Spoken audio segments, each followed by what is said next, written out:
Okay. Yeah, I started the band about 6 years ago, and the name is made from a play on words, bootleg, which means sort of like a boot, a bootleg. So I changed the G to a D, and it's just like finding a name that everybody can remember and associates with a. So when they see the name Boot Led Zeppelin, they know it's a tribute to Led Zeppelin. So you need to explain what a bootleg is. They might not know. The name is quite catchy, actually. It's good. But yeah, bootleg means sort of like a copy, an illegal copy. So we're the illegal Led Zeppelin. Really? I thought you were illegal. You're familiar with Led Zeppelin? Are you familiar with Led Zeppelin? Are we familiar with Led Zeppelin? Playing bass with them? Yeah. We're very. We know all of their stuff, live or recorded, and we've been lucky enough to, when they did the reunion gig recently, we were lucky enough to go along to the O2 Arena in London and play to the crowd outside, and two of the inside the venue, and two of the members of the band were lucky enough to go in and see the gig. How much did you pay for the tickets? Yeah, we had to buy them specially. We managed to spend a lot of money on them. About £400, weren't they? Yes, yeah, £400 each. They were. Yeah. So but was it worth it? Yeah, absolutely. Yeah, I mean, and you can see that the interest in Led Zeppelin is still alive. They very much alive. Yeah. They were well known for their live performances, and that's what we try and recreate. What Zeppelin songs were the most complicated and hard to play and sing for you? Probably different. No, it's right. What's the hardest one to play? I don't know what the hardest one to play is. That's going to mess that sound up.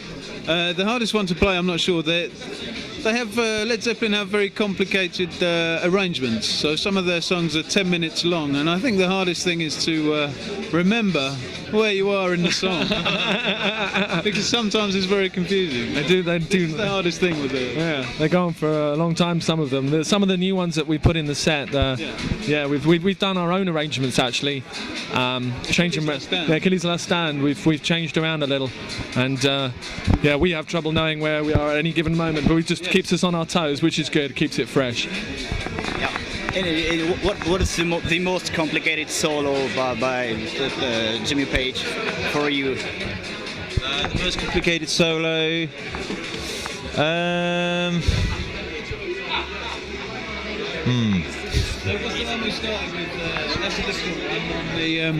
What's that song we started with yesterday? On the last gig. Yeah, the song remains the same. It's a solo on the 12 string, and it's very fast, and playing with the 12 strings instead of 6. So that's probably quite a challenging. Double neck guitars. Yeah. Nice. In fact, if you listen very carefully, you can probably hear the solo. It's playing in there. We haven't got the right mic for that, but he's practicing right now. Do you usually try to play it note to note, or put some your stuff into this? It is a mixture. There are some like solos that are so beautiful, like Stairway to Heaven, and but it's always some parts, and then the way to keep it alive is we never play the song exactly the same. Like when we do Dazed and Confused or Whole Lot of Love, we can play around within the songs. I mean, Luke will change the lyrics slightly, Jed will play a different bass. That's what makes it interesting. I think we learn it correctly. First we learn it absolutely, and then we change it. You must have heard a lot of cover Led Zeppelin songs by other artists. Do you like something of the cover songs by Led Zeppelin from other artists, or Heart, for example, and Nancy Wilson or something like that? Any other songs apart from Led Zeppelin? We find Led Zeppelin is the only group really that all of us agree on is beautiful music. But Crosby, Stills, Nash and Young. Oh well, that's true. Yeah, we do some Crosby, Stills, Nash and Young. We do some 3-part harmonies for that, but not within this band. But we we've all got separate solo projects that we all do when we go back home, and involved in writing our own material and such like. Is that all right? That's cool with that. Okay. We're in agreement. In agreement, yeah. What are your favorite Zeppelin songs, both musically and lyrics-wise? They change every day. Every day I have a different favourite. I don't have one favourite. For me, of course, it has to have a very strong bass line, very funky John Paul Jones. So I'm liking at the moment the Lemon Song, Good Times, Bad Times, and Ramble On. If I had to pick two, Ramble On because it's sort of beautiful, nice lyrics. Dazed and Confused because it's sort of like very atmospheric and heavy. I mean, I'm kind of in agreement with Jevon on this one. It changes from day to day depending on what mood I'm in, but I like Four Sticks that we played earlier on. That's a really good song, but I'd have to say Stairway to Heaven, without a doubt, is the strongest song for me because it has a magic like no other song I know. Have you got any plans concerning your own songs? I mean, to write an album or something like that, like Boot Led Zeppelin, not your solo bands? Or are you gonna play only Led Zeppelin covers in Boot Led Zeppelin? Well, at the moment that's what we're doing, but you know, in the future, who knows? Yeah, exactly. Yeah.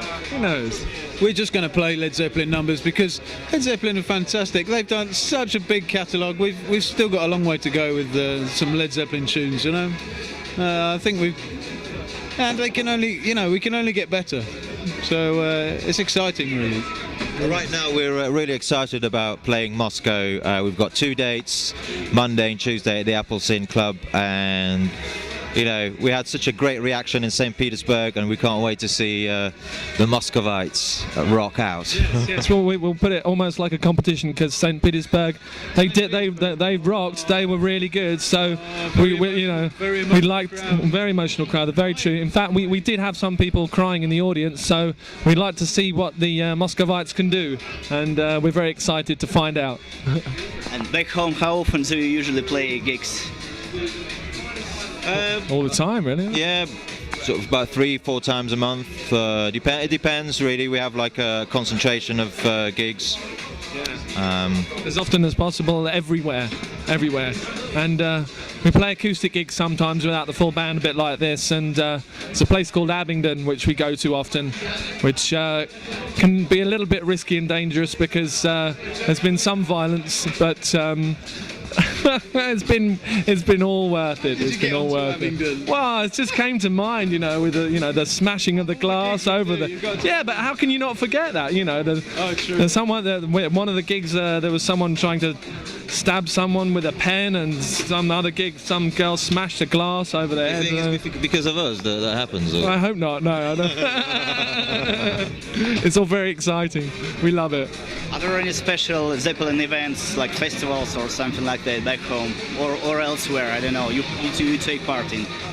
We did play. Yeah, there was the Led Zeppelin convention last year, which we played at, and it's a yearly event or what? Yeah, I mean this year 2008 is the 40th anniversary, so it's a very big, you know, sort of year for Led Zeppelin. We're doing special 40th anniversary shows covering all the albums, and there is going to be an event in London in October time. Play somewhere outside UK? Yeah, we've played Ireland, Switzerland, sort of around Europe, Ireland. Yeah, Malta Austria? was lovely. Yeah. Austria? Malta was lovely. Yeah, it's very. Around Europe. What do you say about your audience? Are there any old Zeppelin fans or any young generations? Or It's one of the interesting things about the Led Zeppelin fans is it goes from maybe 10 years old or less to 65, 70, 80, maybe not 80, maybe. But they're coming all ages, and it's fantastic. And yeah, it's really lovely to see this, and I particularly like it when young children are coming, 12, 13, 14, they're just getting into it and they're learning some guitar, and you see their faces down the front and they're just, oh my god, it's fantastic. It really makes it worthwhile, Do you remember the first time you saw or heard Led Zeppelin, and when was it? I heard a friend who played, I think it was Stairway to Heaven, and I asked him what's that tune, and I went out and bought the vinyl. I bought the first album, and from then I was 18. I thought, this is amazing music. I was shocked I didn't know about it. I just was like, wow. So that was my. Yeah, kind of the same with me. I had a friend of mine when I was younger. He got me into all kinds of different music, Pink Floyd and Led Zeppelin and Rush and all kinds of different things, and it just seemed like finding Led Zeppelin was like a gold mine of music, like we'd stumbled on some kind of treasure of these so many different songs and so many different moods. It was a truly beautiful thing to find, and I felt very lucky to have that perspective, although it would have been very interesting to have been there when the albums came out one by one, but it was like I say, very much like finding a gold mine, to find it all there at once. I think I was born with Led Zeppelin. My father is a fan, and mother, and they like all kinds of music, and so I've always been listening to it. But I remember when I was 15 learning bass, I was playing a lot of soul and funk and different styles, and my father said, "What are you doing listening to this? You should be playing some Led Zeppelin." And now here I am playing Led Zeppelin. Say something for Music Infection, like we are with Zeppelin, blah blah blah. You're watching to Music Infection. Music Infection.